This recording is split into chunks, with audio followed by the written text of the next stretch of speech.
Welcome to the Business Spotlight. My name is Jada Walker. I am your host for today's conversation, and my guest is Phillip Akhzar. He is the founder of ARCA.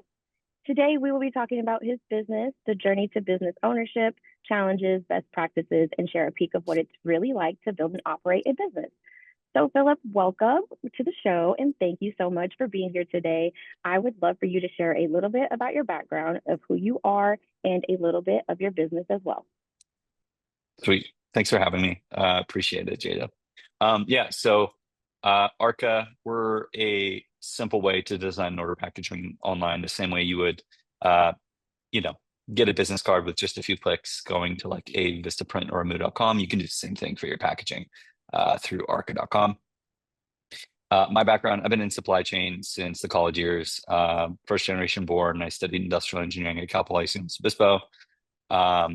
And worked at Boeing for a little while out of college as a supply chain engineer. And from there, my career kind of bifurcated, where on one end, I was heavily recruited by a three-letter agency of the government because I speak Farsi fluently. I was born in the US and I have an engineering degree. And then on the other was sleep on my buddy's couch and work at his startup. He was Y Combinator backed. It was super promising. He's still one of my best friends. So I ended up doing the latter, although I joke that maybe I did the former and I'm just not telling you. So I ended up working with him, and I figured if he could get into Y Combinator, so can I. So I applied, I got in. I ended up starting ARCA, just coming from the customer's perspective. I figured there has to be an easier way to get custom packaging or even unbranded packaging, just packaging in general. It's a must-have, not a nice-to-have for businesses. So enabling that with technology was a big part of why we are doing what we're doing. No, that's really cool. I like custom packaging. So whenever I went on your website and I saw that that's kind of what the main thing was on there, I was like, oh, that's so cool. Because I love when I get boxes and they have their big Totally. old brand name on it, or it's just like Mhm. the design on it. It's just really cool. So I was like, oh, this is gonna be very, very interesting today. So I For love sure. I that. mean, it replaces the in-store experience, right? Because if Yeah. that's something they're bringing the store to you, so one thing that we try to advocate for merchants is treat this like marketing spend, the same way you would do something to your storefront and deploy capital towards that. Every outreach that you do with a package that somebody purchases is an opportunity to let your brand shine. Yeah. Especially if someone's just like carrying it from their mailbox to their house or whatever, someone's gonna see it, or it's like in an apartment Totally. complex. Yeah. So let's set the stage for our viewers and listeners. Generally speaking, what does your current ownership look like? Well, it's mine. I mean, it's my company. We did get a little bit of like pre-seed seed funding, just shy of a couple $1 million. But this business is a privately owned and operated company. Nice. Does that answer the question? Is that what you meant? Yes, that was Okay, perfect. cool. That was very perfect. Yeah, All no, I right, like, sweet. because I was gonna say, like, do you have any like sole founders or do you have any No, outside investors? But yeah, you totally answered. Thank you. yeah. Yeah, Our so first let's investor was actually Tony Hsieh, the founder and CEO of Zappos before Amazon acquired them. And sadly, he passed a few years ago, but he was like our first true believer. And for anybody that uses Amazon, you can thank Tony for that initial benchmarking of the e-commerce experience that we all kind of take for granted today. Excuse me. Great, sneezing on a podcast. So with respect to like the concept of free shipping, even something that is a no-brainer for many people, especially for B2C. That all started with Tony and being merchant obsessed. That all started with Tony. You see Shopify discussing that, Amazon doing that. It all started with him. So it was a big vote of confidence to have him deploy capital into ARCA. Yeah, of course. That's a big name. So yeah, I could totally understand that. So many business owners, especially those that are newer to entrepreneurship, they feel as though they don't have enough time. So I'm curious, based on your experience in your business, if I were to give you an extra 10 hours back each week, how would you invest those hours? Customer outreach, like outreach to folks that we could potentially work with. Talking to your users is the most valuable thing. I always learn something, no matter how long you've been in the game or what you're doing or focusing on a new product or checking in on the old product. You're always going to learn something from your users. For sure, I'd be spending time with them. Yeah. Because then it's like they can help you with, I guess, like if there's something that needs to be fixed, if Totally. there's Feedback. anything, yeah, yeah. Yeah. I'm like, yeah, that's the word I was looking for. I'm like, the words are not coming to my brain today. Oh my goodness. No, feedback. Feedback's super important. Um, Yeah, and important not to take it to heart. Sometimes, I mean, every company has folks who might complain about something, this, that, or another. right, But the point is to keep it fairly objective and just try to improve on your business for the next customer that comes right. along. Of course.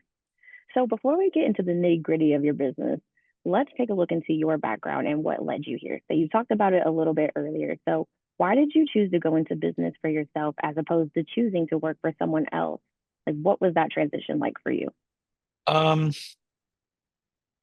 I guess I'm unemployable, first of all. And then second, I think a part of it is being like a child of immigrant parents. You kind of have a chip on your shoulder to want to do something more. You Mm, consider everything that they've gone through to get you over here.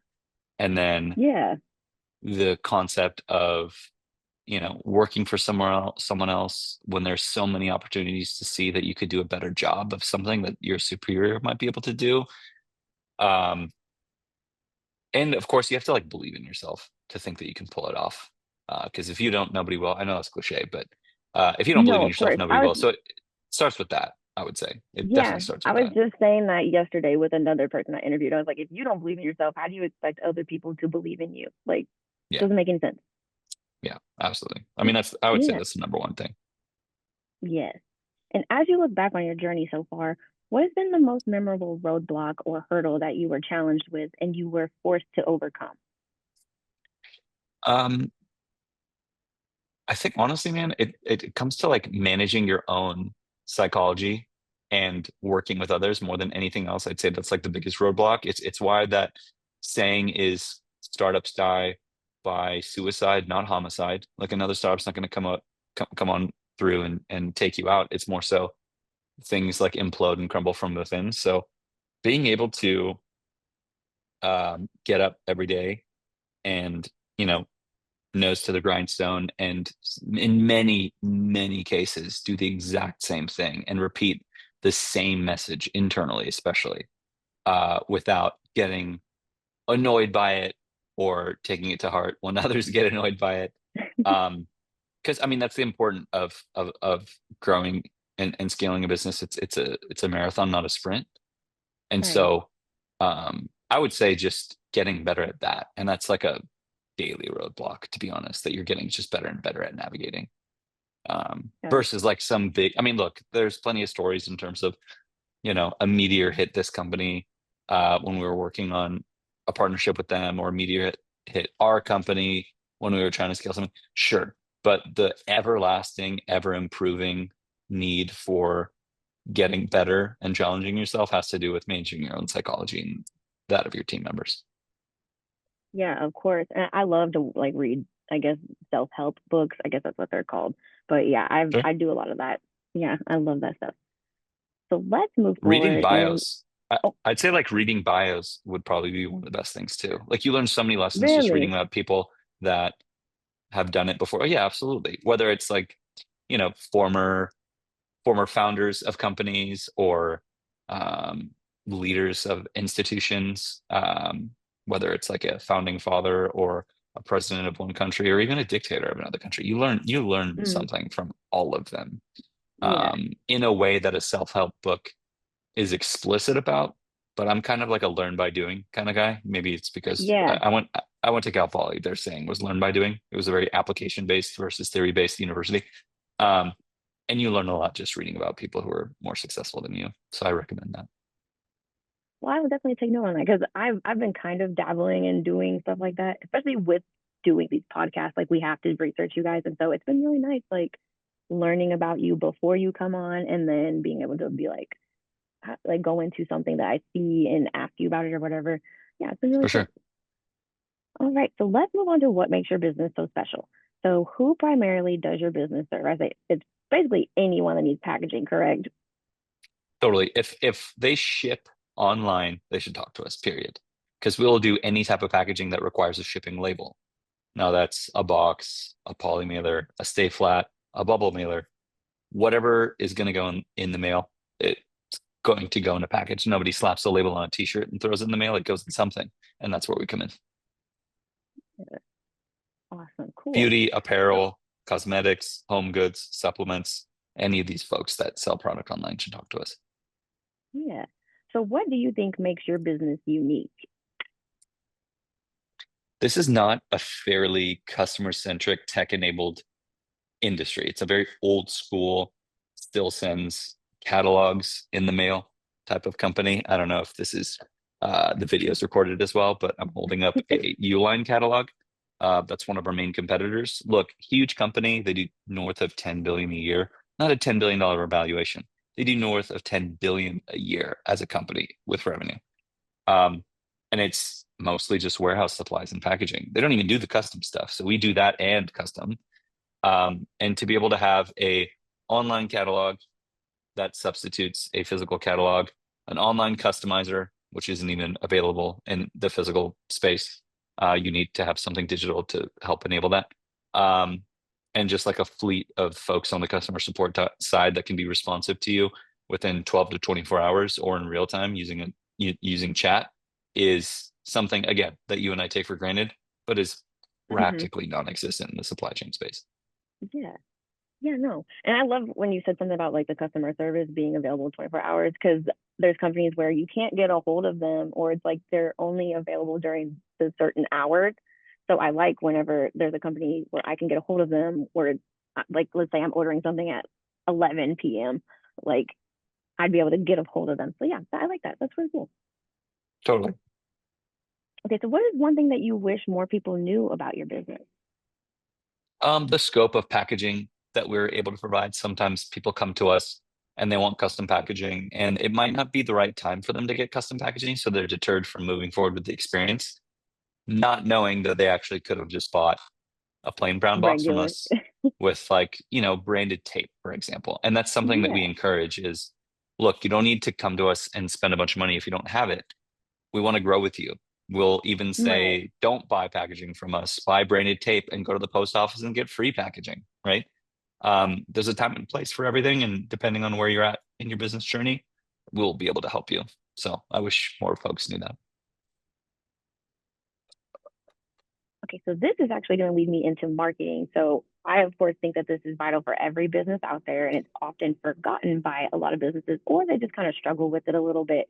So I'm curious what successful businesses are doing. So, what percentage of your monthly sales is typically invested back into your marketing budget? That's a good question. Yeah, I'd go say ahead. anywhere from like 10 to 20%, to be honest. Um, so at least 20% of our revenue, I would say, goes into marketing, maybe even 25%. So 20 to 25%, actually, now that I'm saying it out loud. So when it comes to marketing, um, it starts with the product, right? You can't just Mm-hmm. advertise something broken. So obviously, cart before the horse kind of thing, situation Mm-hmm. that you're going to view if you're not perfecting your product. And that's the same thing that we say with packaging too. Don't come to us and get the nicest packaging in the world when you haven't even iterated on your product first. It starts with that. It starts with the product.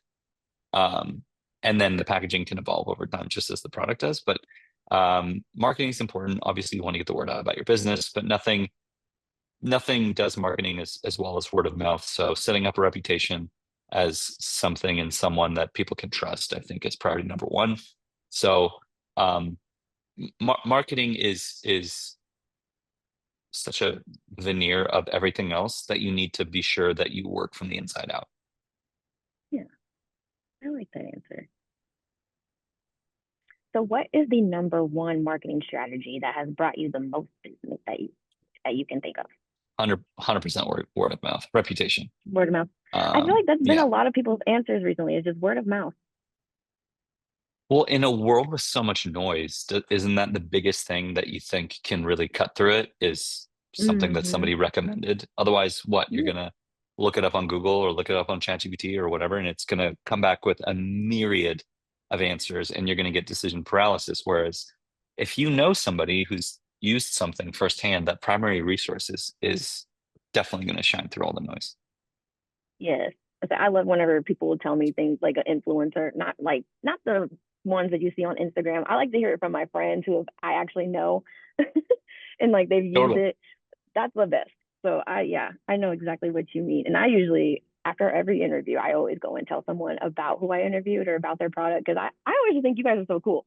Like Cool. I had Appreciate you, that. I had your guys' minds. Yeah, no problem. And especially since it's custom packaging, like I love custom packaging. I think I already told you that. No, Okay, absolutely. I so mean, I mean, it is the reflection of the brand. So, I mean, you'll feel closer to the brand if they have some sort of custom packaging. And yeah. not only that, but there's trust, right? Like if you bought, let's say, Mm-hmm. an expensive watch and it came in a brown box, doesn't that kind of deflect Yeah, I would the be like, this could validity? have came from anywhere. Yeah, exactly. So, I mean, you build trust through brand, right? Mm-hmm. Of And the packaging is a great way to demonstrate that. course. So moving from marketing to sales, what does your sales process look like? I know you said you guys do a lot of word of mouth, or just anyone that talks about you guys. But if I were to refer someone over to you, what could they expect to experience as you guide them on the choice to do business with you? Totally. I mean, we do a lot of investigating, right? Like we don't even have an outbound sales team. Everything's through, again, word of mouth. We spend money on SEO, we spend money on ads. We make sure that, the light is on so people can find us. But really it's a conversation. Um, what do you want to do with your business? How are you scaling? What are you doing right now on the packaging side? Like if you're already shipping, it's going in something. And what do you want it to go in next? How do you want this journey to unfold? And how can we help? It's really just a how can we help? I like that. So let's talk about a team because I feel like that is also important to discuss whenever we're talking about business owners and them creating their whole business. So, how would you describe your leadership style in business and has it changed over the years? So that goes back to like the managing psychology. And in a lot of ways, you Mm-hmm. have to let go. In a lot of ways, you have to get involved. You can't just step away as CEO and think everything's going to handle itself because it certainly won't. But at the same time, you want to hire people to do what they're good at. So I'd say that's one of the biggest changes over the years is having the people on your side that you can trust to get things done. Yeah. How big is your guys' team? Because you guys are here in Austin, like you said. So, how big is your team here? Yeah, I mean, as a like on the employee side, there's about 12 of us, but with contractors, Okay. agencies, so on and so forth, there's about like 34 people. I feel like that's still a lot. Mhm. Even with it just being the 12, like, I feel like that's still a lot. Sure. Yeah. So, are there any leaders that you see that are developing in your team? Yeah, honestly, I think on the developer side, and funny enough, it's one of our interns who he just joined us at the beginning of the summer. Mm-hmm. And since then, he's hired two interns underneath him. And he's like, startups are a meritocracy. We're not going to just arbitrarily say you need to be in this position for 1 year, and then in 2 years you make, uh, you know, vice president, and after that you make director. I mean, that's not how it works here. It's a fairly flat organization, but the right people report to the respective leaders in the organization for whatever department Mm-hmm. they're in charge of. And yeah, one of the members on our team, he's an intern that's been doing like a really, really great job. His name's Shiv Cool. Shakar, and he's currently a student at Rutgers, but he's been able to do such an incredible job to um, bring help to the team, to his work, and essentially take over a lot of initiatives on the tech side. Yeah, I like whenever someone just comes in and just basically soars through the company. They're like, yeah, this is my thing. And you just see that they're like taking off and doing good things. I like that. Me too. Me What too. We're areas grateful of, for him. yeah, of course. It's like those are the people that you want in your business. You want more of him. I mean, not the same exact person, but more of him in different areas We'll take that more know of how to him. do their We'll job. take more. We'll take more of him too. If we could, we would. Yeah. What areas of training do you believe that your people will need most in the next 6 months based on your current business climate and where your business is heading? Customer support. Like it's about to be quite literally in the next 6 months, more like the next 60 days. We're going to be going through peak season. It's the busiest time of the year in e-commerce. Mm-hmm. Black Friday, Cyber Monday's coming up, and then Yeah, I was gonna Christmas. say all the holidays. All the holidays are coming up, and I think customer support, knowing how to manage fires, because they'll invariably be fires, and keeping your cool as traffic increases is probably one of the biggest ones. Everyone needs to keep their cool. Yeah. Yeah, especially during the holidays. That's when everything is crazy. Yeah, professionally and personally, like it's just a crazy time for everyone. Hmm. Yeah. So let's actually move forward to what's to come next. So where do you see yourself in the next 3 to 5 years? In the next 3 to 5 years, we see ourselves potentially exiting, which would be cool. So selling the business.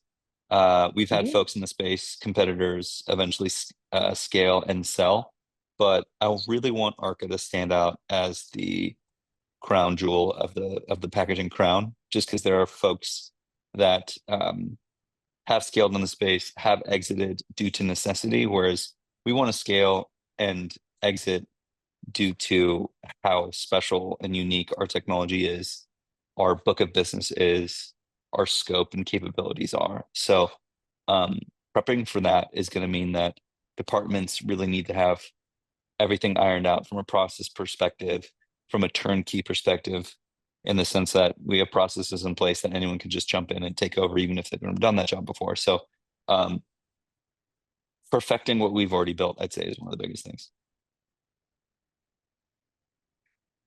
And then what has been your approach to goal setting and how many goals do you like to set at a time? Oh man, we're gonna need more than the last 3 minutes of this podcast to go over that. Um, Approach to goal setting. Yeah. I wish it was something a bit more methodical where once a month I like write everything down in journal, and I probably should, but I feel like everyone should. everyone should. So maybe my goal should be to be able to be better about goal setting. I think I'll have that be my answer. Okay, awesome.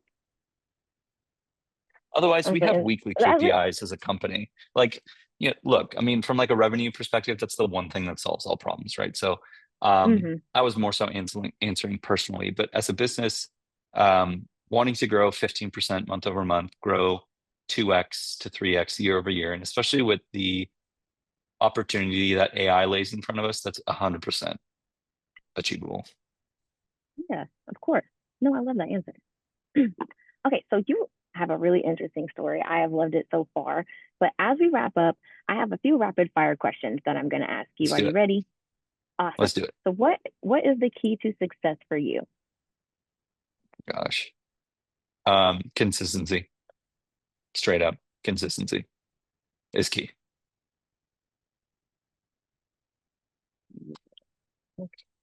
And what is one piece of advice that you would give to other business owners? Um, Trust your gut in terms of starting something sooner or firing someone sooner, or like take the leap sooner rather than later. Don't hesitate, really. That doesn't mean be impulsive, by the way, because I'm sure Right. anyone who is a business owner has some sort of impetuous psychology behind them to even do what they're doing. Be patient in that respect, but that doesn't mean you should hesitate. There's a difference. I like that one. I say that all the time because I feel like it's just with driving here. I feel like people hesitate a lot with their driving, and I'm like, y'all are the reason why I got in That's an accident. dangerous. Yeah, no, that's dangerous, which is kind of crazy, right? You would think, oh, be Yeah. cautious. Yeah, be cautious, but you need to not hesitate. That's dangerous. Yes. Oh my gosh. I'm glad you agree with me. Totally. So this is a totally fun question. If you had a little bit of magic dust and you could choose one spot in your business to sprinkle it, where would it be? Sprinkle magic dust on everybody's ability to manage their own time. I mean, maybe that's like the most boring answer, but realistically, time management of everybody, like the efficiency of being able to do what they do in the time that they have so that it's not wasted. Because that's the one thing you can't change. You can always you gain money, you lose money. Time is that's it. So if you can't manage that Exactly. properly, that's the one thing that nobody can stop.